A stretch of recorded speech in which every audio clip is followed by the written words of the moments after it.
1200 Films podcast, all horror, all the time. Chuckloaf here.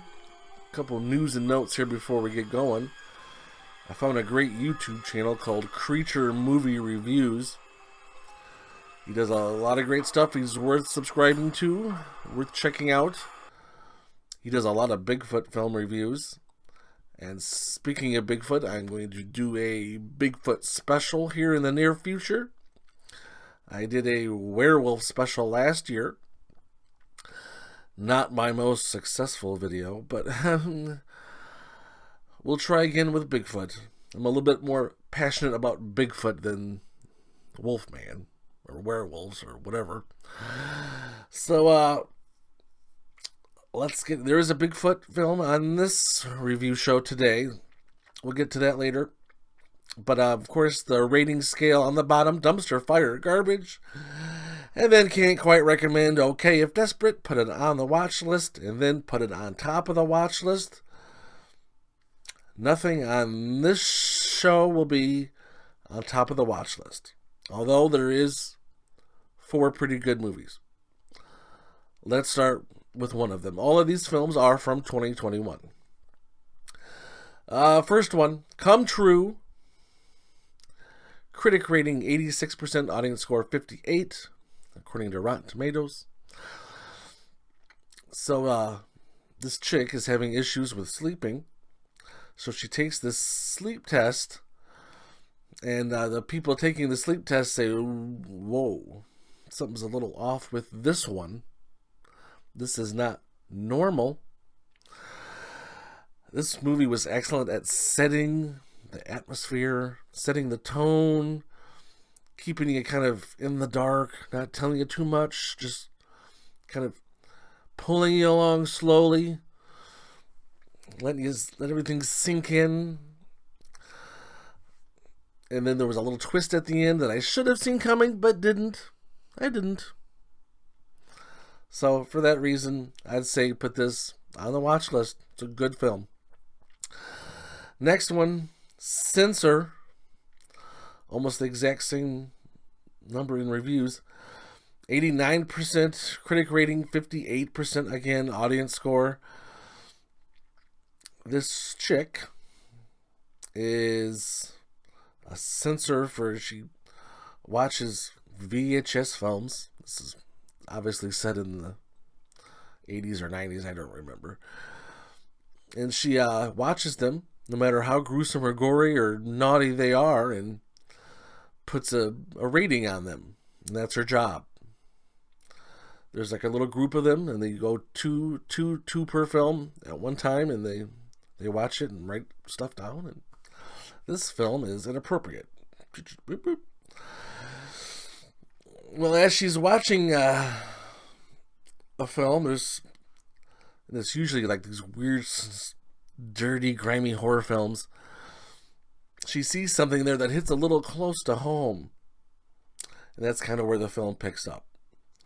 Although it took forever and 3 days to get going. Once it got going, it was fine, but Jesus. Hope you're wide awake for this one. I'd say it's okay if desperate. Next one, this one.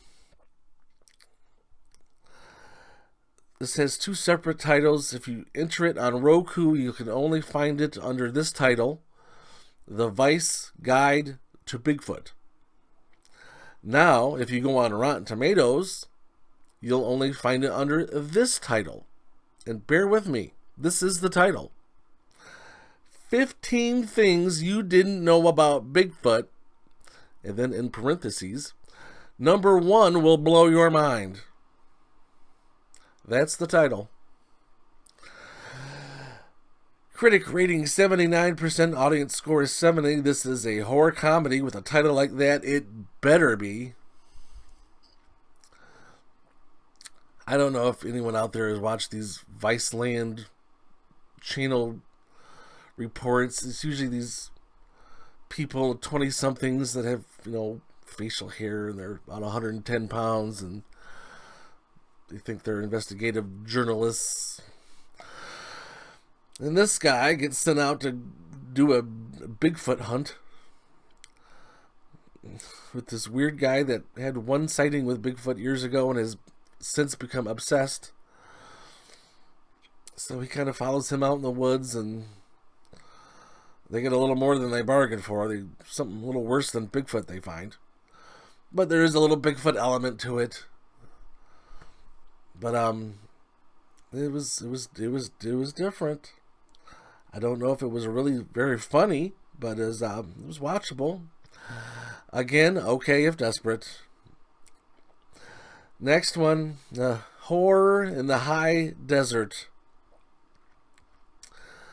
There was nothing on Rotten Tomatoes on this, but IMDb gave it a 5.4 out of 10. This, I hate to admit this, but this film got me. It got me. What do I mean by that? I'll get to it. Calm down. So I was looking at Bloody Disgusting's top films of the year. They had a list of films you may have overlooked. One of them was Horror in the High Desert. It was one of the few I hadn't seen that they had on their list. So I didn't bother to look at the little description. I didn't bother to look at any reviews. I just said, okay, I'm going to watch that right now. So I went to the television, started it, watched it. And I'm like, oh, this is a documentary. Documentaries don't usually make these lists of, but there is some, some scary true crime, horror-ish documentaries out there. And it's about this camper, and who has, of course, he's an online star, not a big star, but he has thousands of followers that watch him as he makes these little videos when he goes on these little excursions. And this guy, he likes to go out in the middle of nowhere in Nevada, this completely unexplored area, and just check it out. And he stumbles across this cabin that's miles and miles from anywhere. And obviously there's smoke coming from it, from the little thing there, because obviously someone is in it. And he gets spooked out and says, nope, I'm getting out of here right now. I'm going home.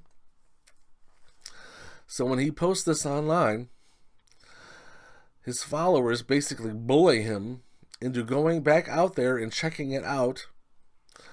So he does, and he disappears. And that's basically what this documentary is about. So, spoiler alert, I gotta talk about this film. It's so fascinating. So then we learn about how he got out there and why he went back out there, because he was bullied. And then his truck shows up several days later, just randomly on the side of the road. And obviously, apparently, he wasn't the one driving it. Someone drove it there and dropped it off for a reason.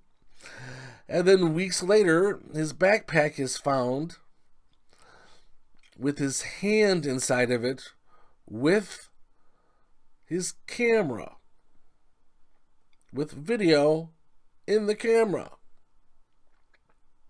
I'm like, well, they can't show this video. Well, they start showing the video. That's when my little alert went, you wouldn't think they'd be able to show this. But they start showing this video, and it is tense. He's going to this cabin in the middle of nowhere, Nevada, miles from anything, in the dark, dark woods, being as quiet as he can with his little night vision on his camera, just sneaking up slowly, and you're just waiting for something to jump out at him. And then he sees this freak out in the woods. And then when he zooms in on the freak that was living in the woods, it's like a perfectly centered Hollywood shot. It's like, oh, it's fake. It's fake documentary. I was duped. My heart sank. I can't believe they dragged me along for 95% of this movie. Not letting me know at all that this was a fake documentary. But yeah, and they're doing a sequel. But This is not the first time this has happened. It's what I get for not reading the descriptions of films. There was a film called Lake Mungo. Came out about 5 years ago. Excellent film. About halfway, I thought something was up. And then I immediately hit pause and went on the computer and checked. This is fake. But that doesn't mean it's not good. So, Horror in the High Desert. Put it on the watch list. This is a good one to watch. Like your significant other or a goofy brother that likes horror movies or true crime, or like a parent or something that doesn't know any better, and you show him this and see if it dupes him, like it almost duped me. Here's a story. My mom was duped by the Blair Witch Project. I think in around 2000, I bought the video. No, it was before that. It was probably 99, 98. I had bought the video and it was just sitting there, and apparently she watched it and she comes up to me. So what happened to those kids? Like, Mom, what are you talking about? In that Blair Witch movie, what happened to those kids? Did they ever find them?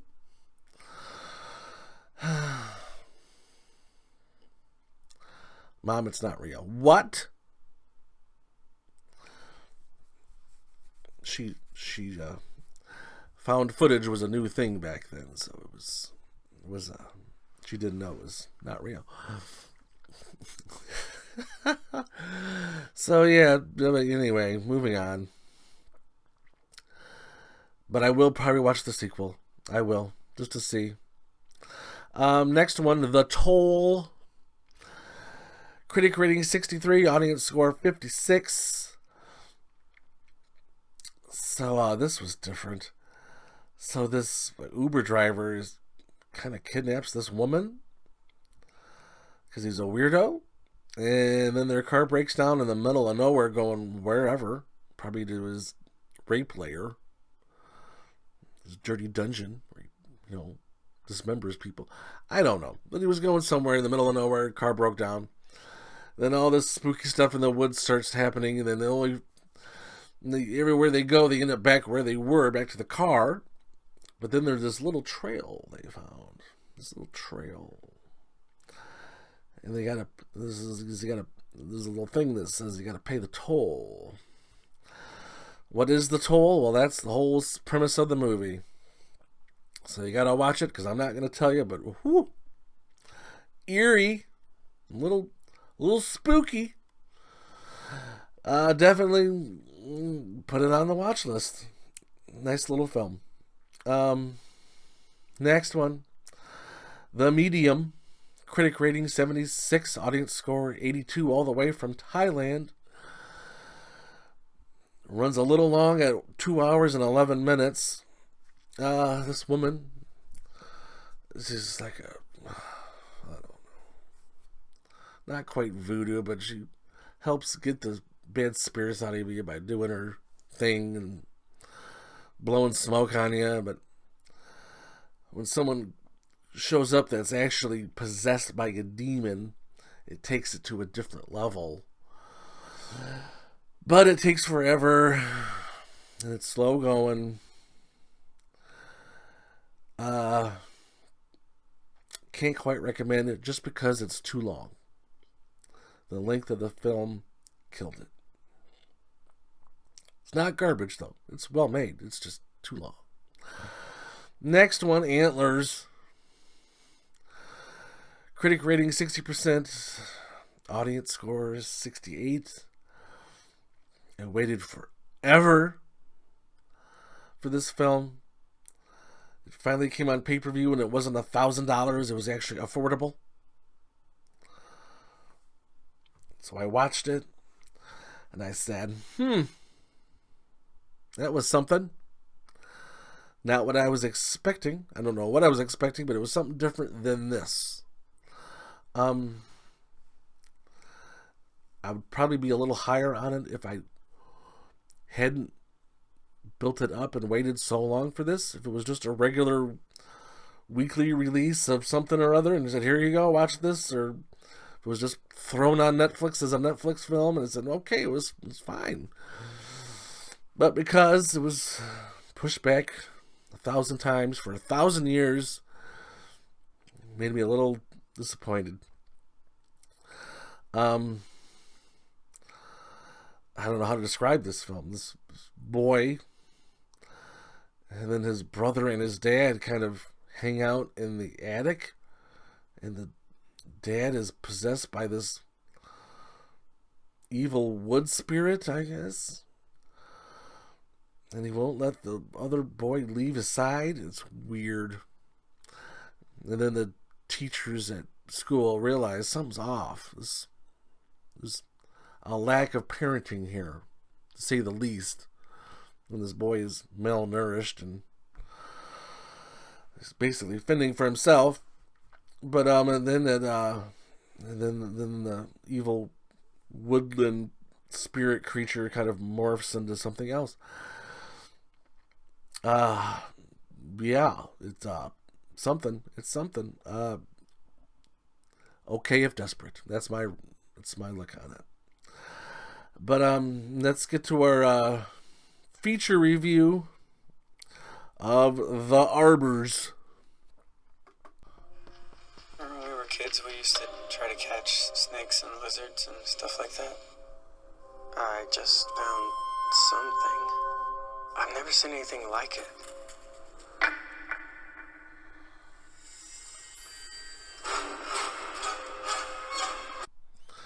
All right, The Arbors, critic rating 67%, audience score of 10. It was 0. But you know who got it up to a 10? Me. There was 9 negative reviews, so I did 1 positive one. And I got it up to a 10. And I'm proud of it. This movie's not that bad. It's pretty good. So this guy who's a little off, he's a little strange, quiet. But he finds this deer corpse in the road, and he goes to move it off the road, and there's this bug. So he captures the bug. It's like a big spider, I guess. And he keeps it in a box, and then it starts growing and growing and growing. And then it escapes and starts wreaking havoc by killing dogs and pets around the neighborhood, and then it works its way up to killing people. And that's what this film is about. A lot of people that slammed it said it was too much like a... What's that damn movie with Rick and Morty? The Little Shop of Horrors. It's too much like that. Yeah, the first 20 minutes. But then it becomes a lot different. Then it becomes like, well, you had a chance to do something about this, and you didn't. Now it's out of control. And what do you do? And apparently the creature in this man, who briefly fed this thing when it was little, I have some kind of kinship, some kind of bond. But as it's killing people, it's like, okay, what do you do? Do you kill it, or you just let it keep doing its thing? And that's kind of the question is raised as this thing is going around. But it was interesting. Well made, well directed, well acted. I thought this movie deserved a lot better.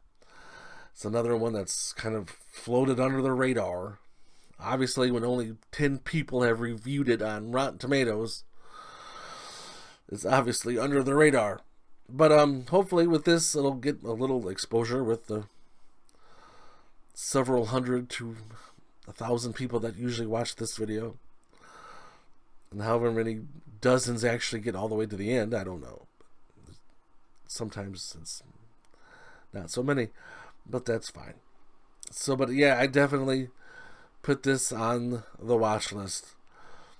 Come True, Horror in the High Desert, The Toll, and this movie, The Arbors. I could have easily mixed and matched, put anyone on top of the list for today, but they were all pretty good. On the next episode, we're going to have The Night House. I think it's just Night House, but a lot of people are up on that one. And then What Lies Below, The Colony, which is a Netflix movie, then Nobody Sleeps in the Woods Tonight Part 2, another Netflix movie from Poland. The first one was pretty good. I was high on that one. We'll see on this one. Another one, BloodyDisgusting.com said was overlooked, called Benny Loves You. Obviously a horror comedy. One called Killing Ground and one called Mortuary. Not Mortuary Collection, just Mortuary. That on top of the Bigfoot special whenever that drops, whenever I get around to it. I gotta watch a few more Bigfoot films and then it'll be in the works. So until then, see ya.